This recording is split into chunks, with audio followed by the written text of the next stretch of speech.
Jackson. I'm Logan. And I'm Reese.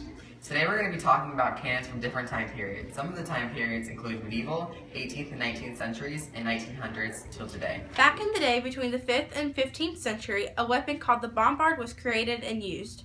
Bombards were used primarily to break down the walls of the enemy with stone balls so that the army could get to them.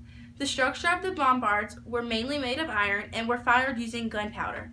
Soon after the use of bombards, iron hoops were driven over the original iron bars to make the structure more durable. A hammer was then used to put everything in place at the same time it was being heated, kind of like what a blacksmith would do. Thank you for listening to my part of this In the vlog. 18th and 19th centuries, the carronade cannon was used on warships and most notably used on the Royal Navy fleet. It was crafted of cast iron and its weight ranged from less than a ton to over 3 tons. It was best used in short-range battles. It was designed to be pivoted around for better aim and was mounted to a wooden carriage that was firmly stationed to the side of the ship. Modern civilizations use cannons like the M198 Howitzer, which is a semi-lightweight cannon that takes 9 men to use. The M198 is now a lesser used cannon for the United States, but other less developed countries and countries that are less powerful use it because it's a very strong weapon.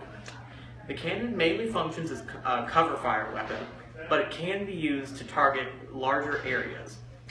The cannon can be shot with multiple different rounds, some having like a fiery charge and some being more condensed explosives.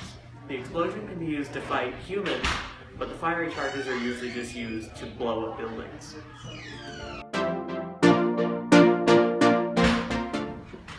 In the early stages of civilization, man used weapons to advance the bounds of their empires and to do other things to protect themselves.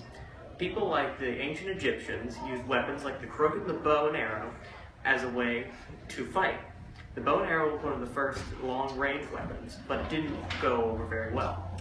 In the post-Renaissance area, after a bunch of inventions had been created, the first guns were used. And the guns were very helpful to those civilizations. They used them also to advance the bounds of their civilizations, but also to protect themselves in times of war, especially places like Europe, who fought all the time. In modern-day civilizations, we can say that all the militaries all over the world have changed drastically in the motion that they have all started using much more advanced weapons. They have things that are similar to cannons, such as missile launchers and tank cannons, which are similar to older type cannons, but a little bit more modern. The use of these weapons have extensively broadened the options militaries have in engaging enemies. There are things such as the FGM-148 Javelin, or I'm just going to call it the Javelin because that's a lot more simple. And it is a shoulder-mounted weapon that fires a missile, and it follows directions that you input into a computer to the enemy. And it does not require any human to aim it.